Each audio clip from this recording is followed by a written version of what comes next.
Hello, boys and girls. I've been wondering to what country the storybox will take us today. Now that you are here, let's find out together, shall we? Oh, we are visiting the largest country in the world. Do you know which one it is? The largest country in the world is Russia. And the boy we are meeting today is Maxim. To learn his age, you need to turn the number 6 upside down. Can you guess how old Maxim is? Yes, he is 9. Maxim is a very adventurous boy. Since he was a toddler, he loved riding his bike, climbing trees, fishing, or skiing. But there was one adventure he had failed to accomplish. What could it be? Believe it or not, a sleepover. Maxim was 6 when he first tried to sleep away from home, but he changed his mind even before pyjama time. He tried again when he was 7 and 8, but could not fall asleep. Not too long after his 9th birthday, Maxim said to his parents, "I want to give it another try." "That's my boy," Dad encouraged him. "And the best place for you to go for a sleepover is not to Auntie Anya, but to your granddad Vasily. There you can sleep in the same room where I used to sleep as a boy." "Fantastic idea," Mom agreed. As it was summer holiday, there was no need for a delay. In the morning, Maxim packed his suitcase. Why a suitcase for a sleepover? Well, Maxim was so confident that he called his granddad Vasily and said he was coming for a week. He booked himself for a proper adventure.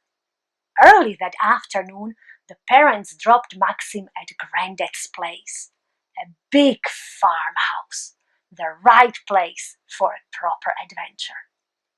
Mom and Dad thought Maxim might call them by 9 o'clock to be picked up. Staying away from home overnight is not easy, right? But guess what? There was no call that evening, neither the following evening. The proper adventure must be going really well. Maxim's parents were glad. But on the third day, the phone rang very early. "Mom, Dad, please, come and pick me up." "Sure we will." What could have happened?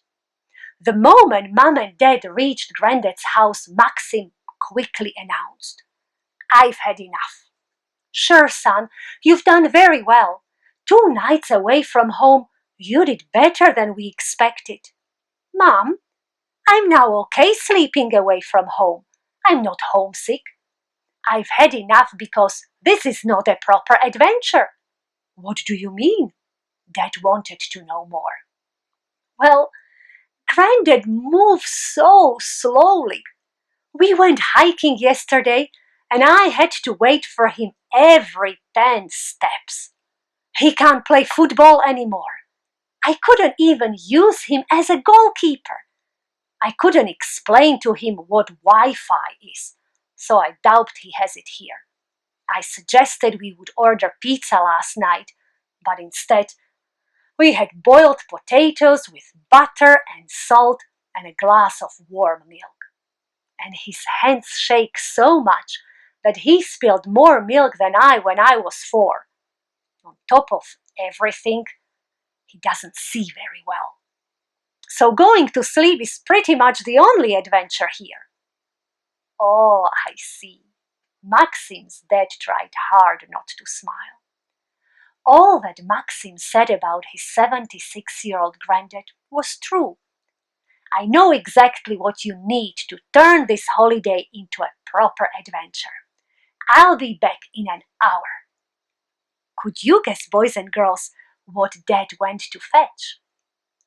"Maxim, here is your detective kit," said Dad when he returned. And he handed Maxim a magnifying glass, detective's journal, and a bottle of paint.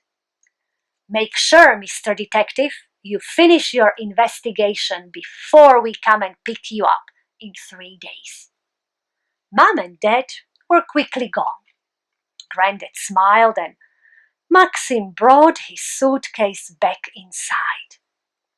Detective's journal, a magnifying glass, and a bottle of paint?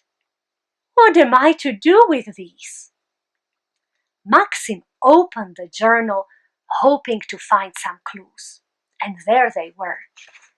6 tasks for Maxim the detective. And at the very last page, there was a Bible reference. Psalm 71, verse 18.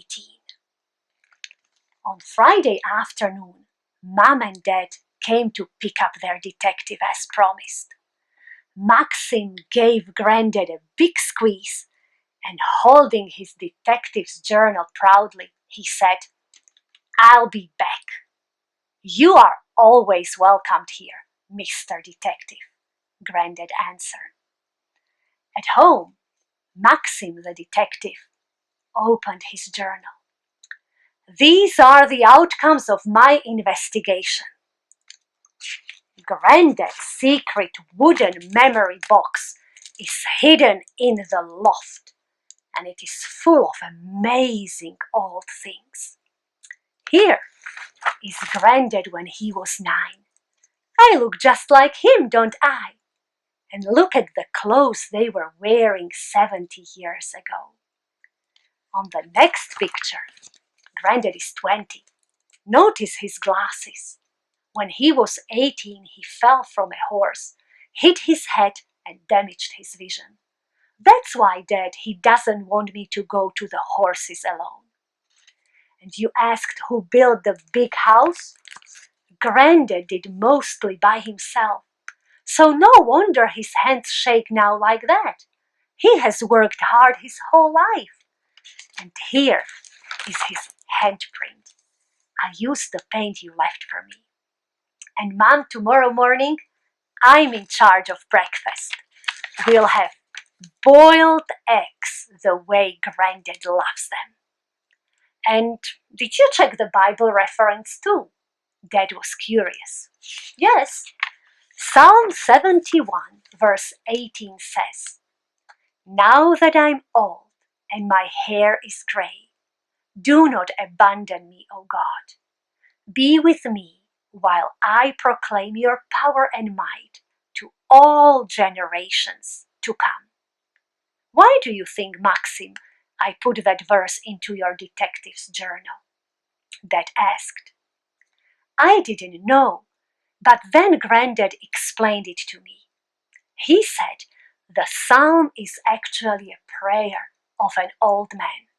He is old with gray hair like Granddad, but he wants to tell next generations, that is, his children and grandchildren, something important about God.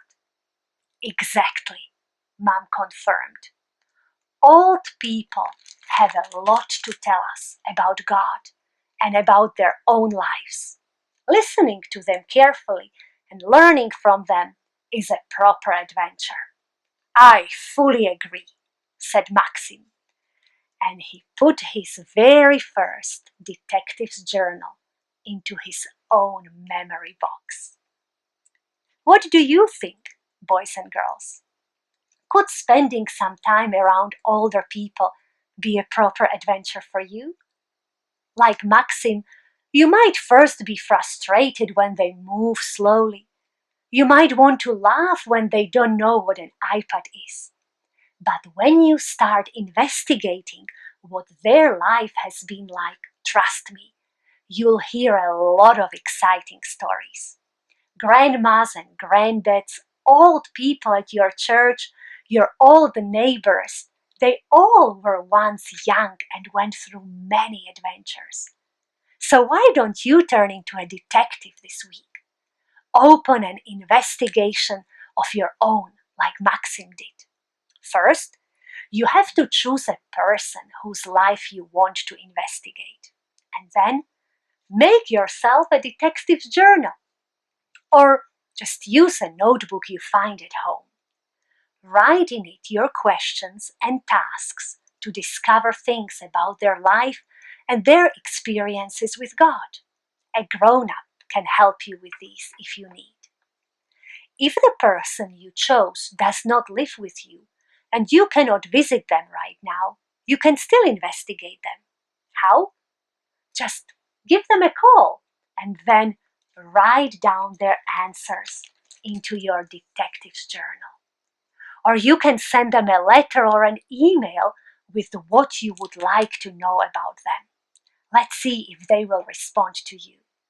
Maybe they will show you or send you some old pictures.